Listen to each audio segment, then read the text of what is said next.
Crônicas do Canto, Memórias de uma História que Não Vivi. Uma reconstituição das memórias do Canto da Lagoa. Projeto de Marcelo, Ricardo e André, em desenvolvimento. Introdução. Ouvindo a Lagoa. Faz 10 anos que sento na mesma mesa do Bar dos Pescadores, no Canto da Lagoa.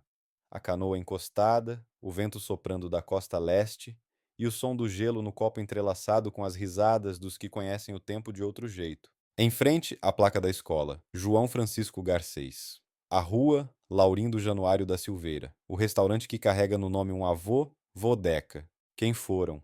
Se você me perguntar, eu saberei contar, mas não foi porque vivi com eles, foi porque ouvi. Escutei histórias repetidas com variações mínimas e intensidade crescente. Escutei o silêncio entre um trago e outro. Escutei o jeito como se fala com os olhos molhados de mar. Essas páginas são para isso, não para ensinar história, mas para ouvir de novo e permitir que o leitor ouça também.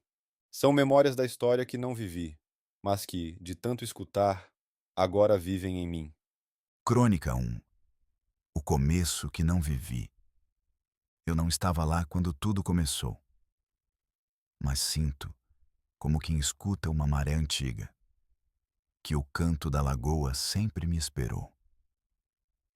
Antes da estrada asfaltada, dos carros barulhentos e das placas de "Vende-se vista para o mar", existia um tempo mais lento. Um tempo de remos, de rádio chiando no meio da tarde, de conversa em frente ao rancho, enquanto a rede secava ao sol. Meu avô não me contou, mas eu sonhei com isso tantas vezes, que juro que estive lá. Naquela curva da lagoa, onde os homens jogavam dominói, as mulheres sentavam na sombra para descascar mandioca e rir da vida. Ali nasceram histórias que ninguém escreveu, só contaram. Na beira do fogão, na roda de viola, na rede pendurada entre duas árvores. O livro que agora se abre é feito dessas histórias. Não as que vivi, mas as que me escolheram. Histórias que vieram no vento, no cheiro de peixe frito, no toque da água gelada no tornozelo quando a canoa encosta. São memórias que não me pertencem, mas que, de algum modo, moram em mim. Crônica 2. O quadro negro de Garcês. Ainda hoje me pergunto se era lousa ou altar. Lá estava ele, de jaleco sujo de giz, sorriso torto e um cigarro apagado pendendo da boca. João Francisco Garcês não ensinava lições, encantava almas. A cada manhã, no pequeno comércio onde vendia de tudo, pão, pinga, versos e conselhos, escrevia com capricho rimas que faziam pescador largar rede e doutor descer do carro. A poesia era a maré do canto. Subia com as ondas e baixava com o fim do dia. Se a vida é barco, que seja leve. Se o amor é rede, que me enrede. Essa era uma das favoritas. Tinha dias que a turma se juntava só para ver o que o Garcês ia aprontar na lousa. E quando ele doou o terreno para a escola, pediu só uma coisa: que aqui se ensine com amor. O resto o tempo ajeita. Não pediu nome, placa, nem estátua, só amor. Mas a placa veio anos depois, improvisada, de caneta em cartolina. Escola do Garcês, onde se aprende a ser gente. Crônica 3. Laurindo e a canoa virada. Dizem que Laurindo Januário da Silveira nasceu dentro d'água, ou quase. Era dia de tempestade, relâmpago cortando o céu, trovão sacudindo o telhado. A parteira não tinha chegado, e o pai, sem saber o que fazer, fez o que sabia. Pegou a canoa. Laurindo veio ao mundo no meio da lagoa, enrolado em rede de pesca. Cresceu com cheiro de sal e olho atento para o tempo. Aprendeu a ler o vento, as nuvens e os humores da água. Mas o que ninguém esperava era que ele também soubesse ler as pessoas. Quando a canoa dele virou numa noite sem lua, Não foi só susto que ele trouxe de volta. Trouxe histórias. Eu vi, sim. Vi minha mãe me chamando. Vi o fundo da lagoa como se fosse espelho. Vi que a vida é mais funda do que a gente imagina. Depois daquele dia, Laurindo nunca mais saiu sem benzer a canoa. E todo 2 de fevereiro, ele mesmo organizava oferenda para Iemanjá. Dizia que ela o tinha devolvido para a terra. Virou lenda viva do canto. Criança que caía na água, ele tirava no braço. Turista que ria de pescador, ele silenciava com uma história.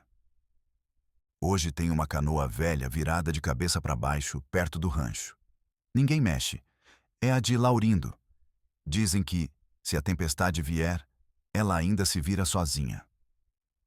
Crônica 4. O dia em que a tainha não veio. Foi num junho esquisito, de céu limpo e vento torto. A lagoa estava quieta demais, como se soubesse de algo que ninguém sabia. Nilson, o mais velho do Silveira, que ainda puxava a rede com o próprio braço, foi o primeiro a notar. Tão dizendo que lá no Gravatá não deu nada, nem sinal, murmurou enquanto coava o café preto no pano. A notícia correu rápido. No rancho do seu Osni, ninguém arrastou rede. No bar do Zumiro, o rádio ficou ligado o dia inteiro. E no Trapiche, os mais antigos só balançavam a cabeça. Nunca vi disso, nem no tempo do meu avô, disse Nilson, com o olhar de quem conversava com o horizonte. Naquela noite, ninguém acendeu a brasa, nenhuma tainha chiando na grelha, nenhum brinde de cachaça, nenhuma roda de história. Foi como se o tempo tivesse parado. Até os cachorros ficaram quietos. No dia seguinte, Nilson voltou cedo à beira da lagoa. Sentou na ponta do trapiche e ficou ali, com os pés pendendo e o olhar longe. Se elas não vieram, é porque o mar tá triste, disse baixinho, mais para si do que para qualquer um. E pela primeira vez em muitos anos, ele não saiu de canoa, só ficou ali, em silêncio, esperando que o mar voltasse a sorrir. Crônica 5. Vodeca e as 3 gerações. Antes de ser restaurante, era mercearia. Antes de ser mercearia, era só uma porta aberta e um banco de madeira. Ali, na rua paralela à dos Garcés, Vodeca vendia de tudo: farinha, sardinha em lata e até anzol amarrado com linha de costura. Mas o que ele vendia mesmo era conversa. Sentava atrás do balcão com um lenço na cabeça e deixava o tempo passar com um sorriso maroto. Com o tempo, a mercearia virou restaurante, meio sem querer. Um turista pediu camarão. Vodeca foi lá atrás, fritou com alho e serviu numa panela velha. O homem voltou no dia seguinte com 2 amigos, no outro com 10. Hoje, o restaurante é famoso pelas tainhas escaladas e pela sequência de camarão, mas pouca gente sabe como começou. Os netos dividem os caminhos. Parte ficou com o restaurante, parte abriu uma casa de carnes gourmet. No fundo, todos ainda escutam o riso de Vodeca, trazidos através dos seus descendentes no bar dos pescadores. Nos dias de jogo do Avaí, a tradição volta com força. Os mais velhos puxam o canto, os mais novos vibram com o celular na mão. Quando o leão faz gol, o grito ecoa do canto Lagoa ao morro da Lagoa. Aqui é Avaí, pô! Grita alguém com a camisa azul desbotada. E ali, entre garrafas de cerveja e bandeiras remendadas, Vodeca ainda vive. No riso de quem chega, no abraço de quem volta, no gosto da tradição que não se vende em cardápio. Crônica 6. O boi de seu Osni. Diziam que ele pescava o boi com as mãos. Não por brutalidade, mas por saber o momento exato, o gesto certo, o respeito profundo. Seu Osni era desses que não aprendem com livro. Aprendeu com o pai, que aprendeu com o avô e que talvez tenha aprendido com a terra. Quando a hora chegava, o campo se calava. O boi era de casa, criado solto, conhecido pelo nome. Havia silêncio e reverência. Depois, Osni tirava o couro ali mesmo, estendia no chão de terra batida e começava a carnear. As facas afiadas brilhavam no sol da manhã. Era quase um ritual. Mas o mais bonito vinha depois, a festa. Os vizinhos chegavam com farinha, arroz, mandioca, sal grosso. A criançada corria em volta. Os homens mexiam na lenha e as mulheres traziam panela de ferro. Churrasco para um mês. Mas com sorte acabava em 2 dias. Porque o que enchia mesmo não era a carne, era a alegria. Seu Osni ria alto, servia os pedaços bons primeiro para os mais velhos.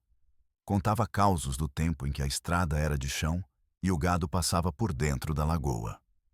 Hoje, dizem que não se faz mais boi como antes, nem homem como seu Osni. Mas se você for até o rancho, ainda pode ver no canto uma tábua marcada de faca, um banco de madeira carcomido e uma velha tenda de lona encardida. Ali, de tempos em tempos, o cheiro volta. E com ele, a memória de um tempo em que a fartura vinha do braço e a alegria se espalhava feito fumaça de lenha no ar da manhã.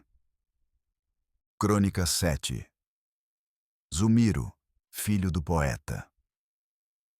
Zumiro nasceu com cheiro de giz e poesia nos ouvidos. Filho de João Francisco Garcês, herdou o dom da palavra, mas trocou o giz pela rede e a lousa pelo mar. Era pescador raiz, sabia o ponto exato onde o peixe encosta, o tempo da maré, a leitura do vento. No silêncio do amanhecer, falava com a lagoa como quem conversa com um velho amigo. Diferente do pai, não escrevia no quadro negro, mas de vez em quando deixava escapar uma frase que parecia verso. Na espuma do mar, deixei meu segredo. Se o peixe não vem, é sinal de enredo. Era bruto no gesto, mas leve no olhar. Zumiro puxava a rede como quem borda, com atenção, respeito e certa delicadeza escondida. Nos dias bons, dividia a pesca com os vizinhos. Nos ruins, dividia silêncio. Nunca faltava camaradagem. Zumiro nunca quis ser poeta, mas era. Fazia das ondas poesia muda, das redes histórias, e do próprio corpo um instrumento da tradição. Dizem que, ao lançar a tarrafa, ele sussurrava coisas para o mar, e que o mar respondia. Não em palavras, mas em peixe, espuma e paz.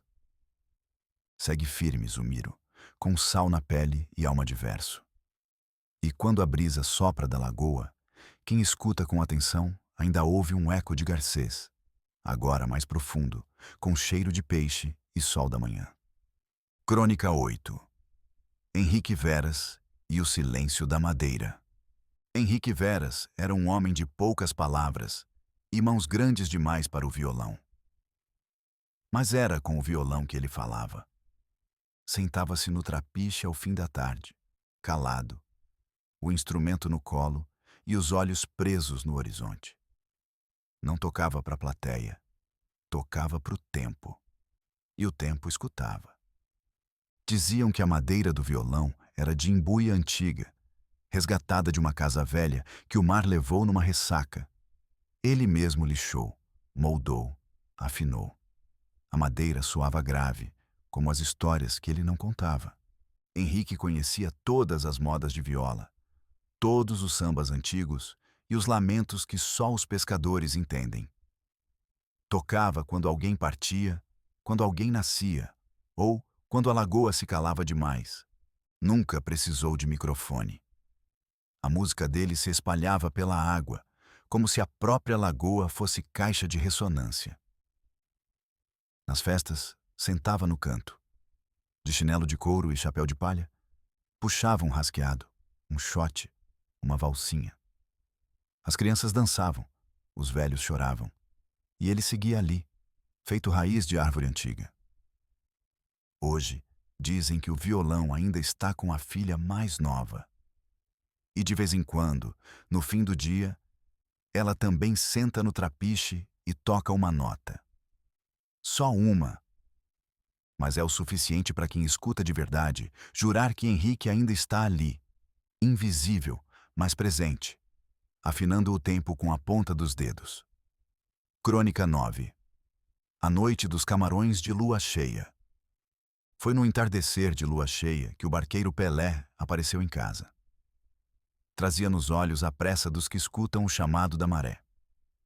Com ele, Gaian, meu sobrinho, nascido no canto, e a lembrança viva da Sheila, do antigo armazém da tecelagem, aquela história que ainda há de ser contada à parte, com o tempo e a atenção que merece. Sheila teve 3 filhos nascidos no canto da lagoa: Gaian, Apoema e Dani, frutos da terra, do vento e da lagoa. Mais tarde, veio ainda Sofia, nascida também no canto, completando esse ciclo de raízes e afetos. "Bora pescar camarão?" disse Pelé, já com a lanterna de Passat amarrada na testa e um sorriso de criança. Não deu tempo nem de pensar.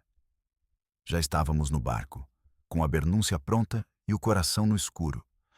A luz da lua batia forte na água, mas era na luz da lanterna que os olhos dos camarões brilhavam. 2 pontinhos vermelhos dançando no fundo e a bernúncia trabalhando com precisão antiga. Cada mergulho da peneira era festa. Em 2 horas, tínhamos 3 quilos. 3 quilos de silêncios, risos e memória salgada. Voltamos pela lagoa como quem volta de outro mundo. A noite estava clara como o meio-dia. Chegamos na casa da costa, aquela bem na beira, com os pés quase dentro da água. Fogão aceso, alho na panela e o camarão dançando no óleo quente. Éramos 3, Pelé, Gaian e eu. Mas parecia que o canto inteiro estava ali. Cada garfada tinha gosto de infância, cada gole de cachaça acendia outra lembrança. "Isso aqui, meu irmão, é luxo que não se compra", disse Pelé, limpando a mão na bermuda e sorrindo. E é verdade. Porque há noites que são feitas de maré, farol, camarão e amizade. Noites que nem a lua cheia consegue esquecer. Crônica 10. O cheiro de peixe no centro. Muito antes de ser garçom, antes de ter seu bar, antes mesmo de trabalhar no bar do Betinho, do Deca, da Lina, Nilson pegava no pesado no mercado público, no centro de Florianópolis. Naquela época, o caminho até lá era uma jornada. Saía de casa ainda escuro, com o pão dormido no bolso e o corpo disposto. Pegava a trilha a pé, cortando o morro da lagoa, descendo pelo mato úmido até alcançar o ponto de ônibus, onde esperava, quase sempre sozinho, o coletivo rumo ao centro. Chegava cedo ao mercado, cheirando a orvalho, sal e lagoa. Era mansinho, calado, trabalhador. Gente da roça, do rancho, da rede, raiz. Mas naquele tempo, ser manezinho ainda era xingamento. "Ô peixeiro, Zrênia, esse aí tem cheiro de tainha." E Nilson, com seus modos simples e fala baixa, virava motivo de piada entre os colegas mais urbanos. Não retrucava, só sorria e seguia. Enquanto os outros falavam alto, ele limpava peixe com precisão de cirurgião, arrumava as bancas como quem monta altar e guardava cada humilhação em silêncio. Dizia-se que mansidão era fraqueza, mas o tempo mostrou o contrário. Anos depois, muitos voltariam ao canto. Alguns turistas, outros em busca de paz. E encontrariam Nilson atrás do balcão, servindo cerveja gelada com o mesmo sorriso manso, agora admirado. Porque há um tipo de força que não precisa de grito, só de raízes profundas, como as dele, fincadas onde o sal encontra a terra E a dignidade mora no gesto mais simples. Crônica 11. O bar do Betinho, do Deca, da Lina. Quem entra ali hoje e lê no letreiro o nome do restaurante, nem imagina a árvore genealógica inteira que pulsa por trás daquela cozinha. O lugar onde hoje Cezinha serve pratos com primor e simpatia tem raízes tão fundas quanto as figueiras do canto. O bar já foi do Betinho, que era filho do Deca, e o Deca era filho de Dona Lina. E todos, de um jeito ou de outro, deixaram ali suas marcas, seus temperos, suas histórias. Naqueles tempos antigos, tudo começava com o cheiro do alho no óleo quente.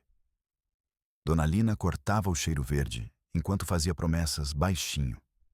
Betinho, ainda moleque, servia refrigerante de garrafa e anotava os pedidos em caderneta. O bar cresceu sem pressa, como crescem as coisas boas.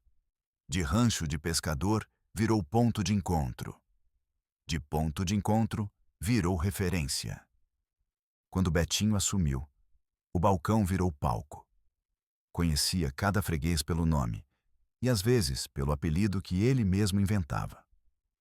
As paredes ganhavam fotos antigas, camisas do Avaí e recortes de jornal que falavam do tempo em que tudo ali era estrada de chão e água limpa. Hoje, quem toca é Cezinha, bisneto de Dona Lina, neto de Deca, filho da tradição que não se quebrou, junto com sua esposa, que com mãos de ouro e alma generosa prepara pratos deliciosos que fazem qualquer visitante se sentir em casa. Mantém viva a tradição, mas sem medo de inventar. O camarão segue no cardápio, mas agora tem toque autoral. A cerveja continua gelada, mas o atendimento ganhou um sorriso moderno, sem perder o jeitinho de casa. E quem volta ali, depois de anos, percebe logo. O bar pode ter mudado, mas o espírito continua o mesmo. Porque aquele restaurante não serve só comida, serve memória, serve família, serve a lagoa no prato, no cheiro e no coração. Crônica 12. O bar do Cadinho. Se hoje o canto da lagoa ainda tem um ponto de encontro de verdade, é ali, no bar do Cadinho. Filho de seu Osni e ex-genro de Zumiro, Cadinho cresceu vendo peixe ser limpo no chão batido, boi ser carneado como festa e rede ser lavada com reza. Carrega no sangue o sal da lagoa e no jeito, uma mistura de diplomacia e irreverência que só o tempo ensina. O bar dele parece modesto à primeira vista. Mesas simples, cerveja no ponto, cheiro de peixe e fritura no ar. Mas basta sentar e observar para entender o que está acontecendo ali. Ali se encontra todo tipo de gente. Pescador de tarrafa, manezinho de nascença, médico do centro, empresário de terno, investidor de chinelo e vendedor ambulante. Todos à mesma mesa. É o lugar mais democrático do canto. Ou quase. Porque se o assunto for política, melhor mudar de mesa. E se alguém ousar contrariar o Avaí, aí sim o caldo entorna.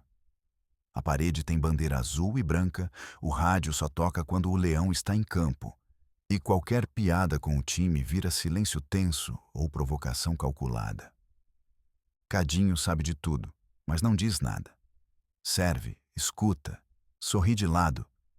Sabe o ponto exato entre a camaradagem e o respeito, entre o grito e o brinde. Com ele, até os forasteiros se sentem locais, pelo menos até falarem besteira. No bar do Cadinho, cada cerveja vem com uma história, e cada história com um pedaço do canto que ainda resiste ao tempo e ao progresso. É ali que o passado encontra o presente, com gosto de peixe fresco, política acalorada e sempre futebol na alma. Crônica final. O futuro que já começou. Se há algo que o canto da lagoa me ensinou, é que o tempo não é linha, é rede. E em cada nó há um nome, um rosto, uma memória que ainda pulsa.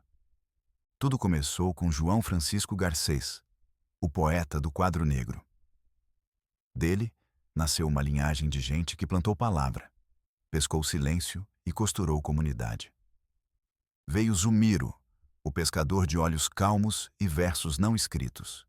Dele, Marcelo Garcês, que trocou a rede por mochila e levou o canto no peito pelo mundo.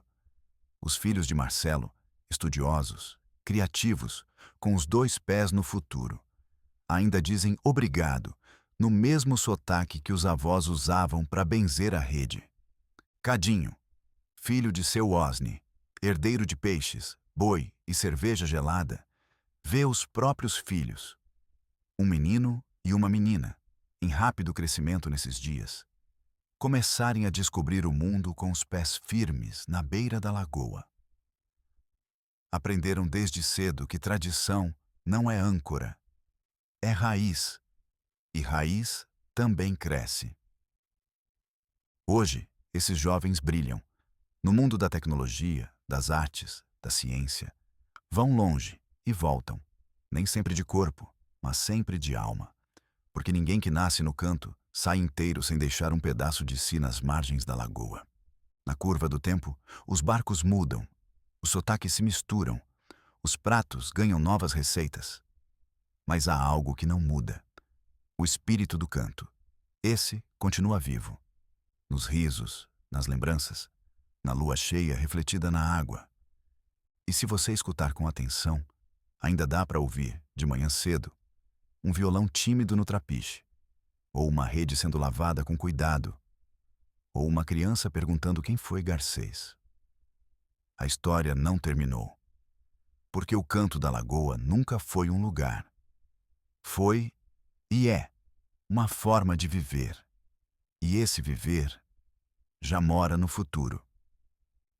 Escrito por Marcelo, Ricardo e André. Experimentando um pouco a inteligência artificial.